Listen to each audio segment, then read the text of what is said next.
Jeff, how you doing? It's Derek at High Roller Radio. I know you're busy, man. I just wanted to wish you luck at the World Championship and make sure that you are all packed and ready to go.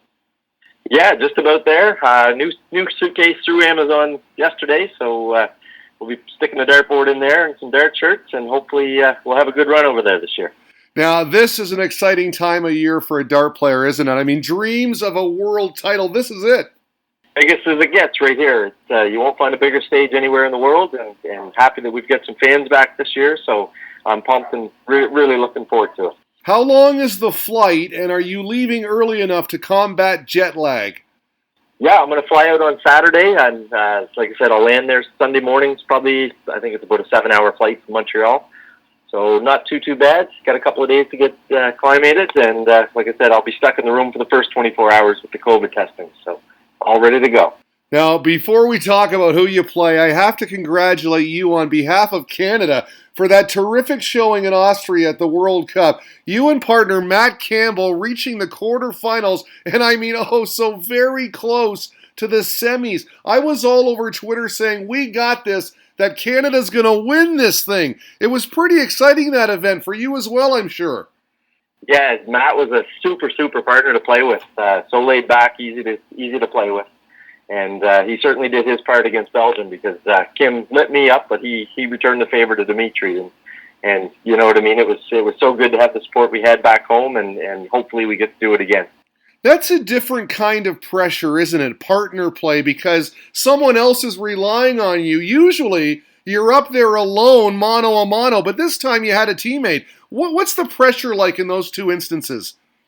Yeah, it's completely different. I'm usually pretty good when it comes down to pressure, but when you're playing for somebody else and not just somebody else, but a flag on your back, it's a different kind of pressure.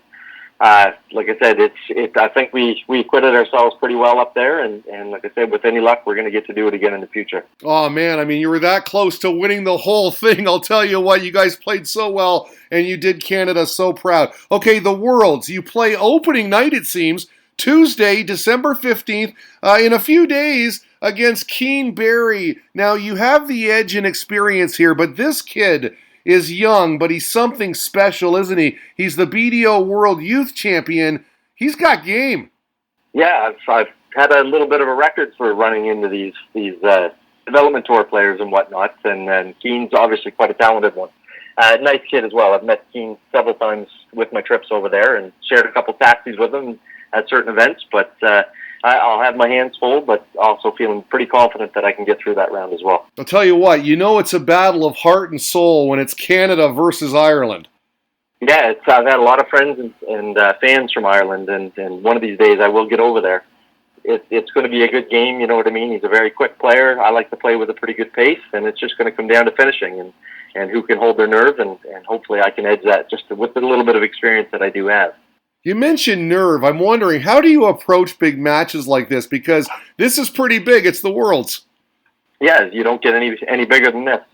Like I said, I've made a career out of handling pressure situations, and for whatever reason, I seem to excel when it comes to playing in front of a crowd and on a bigger stage. But hopefully, you know what I mean? Everything's going to remain the same, and I'll just keep doing what I do, and I'll be prepared when I get up there. You've won some big titles, Canadian Championship, Canadian Open, North American Championship. You played in a BDO World Final at the legendary Lakeside. How special, I mean, it would blow it out of the water, I'm sure, all of them, but how special would a world title with the PDC, or at least a very deep run at the Worlds, be for you?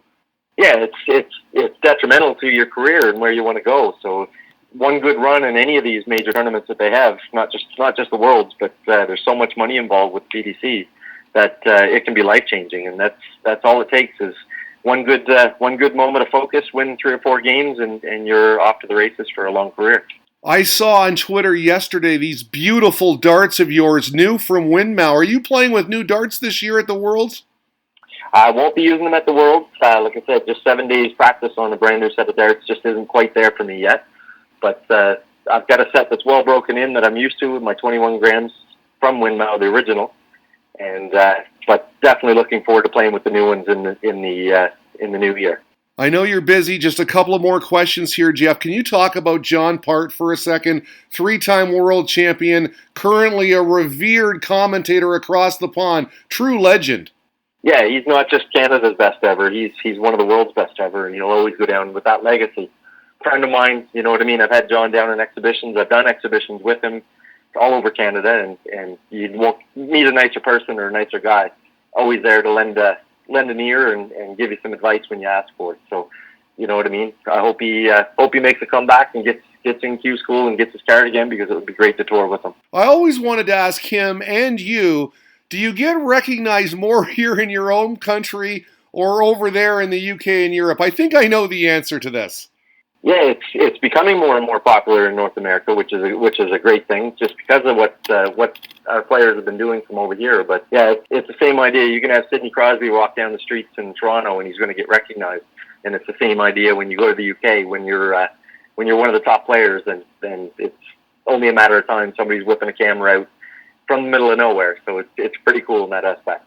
Now, lastly, Jeff, I know Las Vegas has been very good to you with respect to darts. You've had glory there as part of this Twitter takeover with Maple Casino. Can you say the same about gambling in Las Vegas? Any stories to share? Darren Webster, yeah, a very good friend of mine. We were down on the last day. I was heading home, and he allowed himself a certain budget per day, and he was lucky enough that right as I was leaving, he was up, I think, about 10 grand on the craps table. So or the roulette table rather, and he, like I said, he's an epic gambler. I've played a few poker tournaments with him, and I do enjoy a little dabble once in a while. The Demolition Man doing it up at the roulette table. I love it. Listen, Canadian Darts Pro, PDC Tour card holder, Jeff Smith, a.k.a. the Silencer, about to fire off a few rounds in the UK and make an assault on a world title run. Best of luck, Jeff. Thanks for your time. I will be cheering you on. Thank you, Derek, and all the best for High Roller Radio and Maple Casino on your Twitter takeover.